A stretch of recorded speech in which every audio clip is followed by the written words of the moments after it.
విశాఖ జిల్లా పెందుర్తి మండలం పెదగాడి గ్రామంలో 53 లక్షలతో చేపట్టిన 13 అభివృద్ధి పనులను పెందుర్తి ఎమ్మెల్యే పంచుకల రమేష్ బాబు ప్రారంభించారు.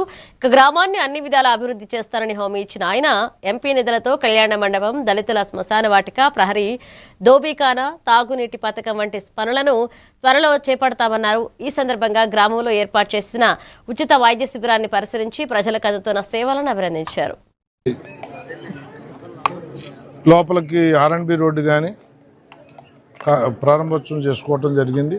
మరి దీంతోపాటు ఏదైతే భవిష్యత్తులో ఇక్కడ చేయబోయే కార్యక్రమాలు ఉన్నాయో 53 లక్షలు ఒక వాటర్ ట్యాంక్, ఓ బరేల్ గ్రౌండ్ కాంపౌండ్ వాళ్ళు కానీ, రజకులకి ఓ దోబీఖానా కానీ, బీసీ కాలనీకి ఒక కమ్యూనిటీ బిల్డింగ్ కానీ, ఇవన్నీ కూడా రాబోయే కాలంలో 6 నెలల లోపు ఇవన్నీ కూడా ఇస్తానని చెప్పి మాటిచ్చాం.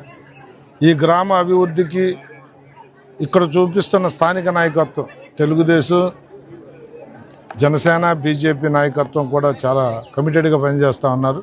వాళ్ళందరినీ మనస్ఫూర్తిగా అభినందిస్తూ ఈ కార్యక్రమాలన్నీ చేస్తామని చెప్పి ఇప్పుడు ఈ వేదిక ద్వారా వారికి మాటిచ్చాం.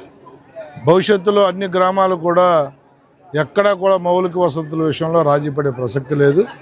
ఈ ఎన్డీఏ కూటమి ప్రభుత్వం గౌరవ ముఖ్యమంత్రి నారా చంద్రబాబు నాయుడు నాయకత్వంలో, గౌరవ ముఖ్యమంత్రి పవన్ కళ్యాణ్ గారి నాయకత్వంలో చాలా కమిటెడ్గా ప్రజల అవసరాలు తీర్చే ప్రభుత్వంగా ముందుకెళ్తా ఉన్నాం.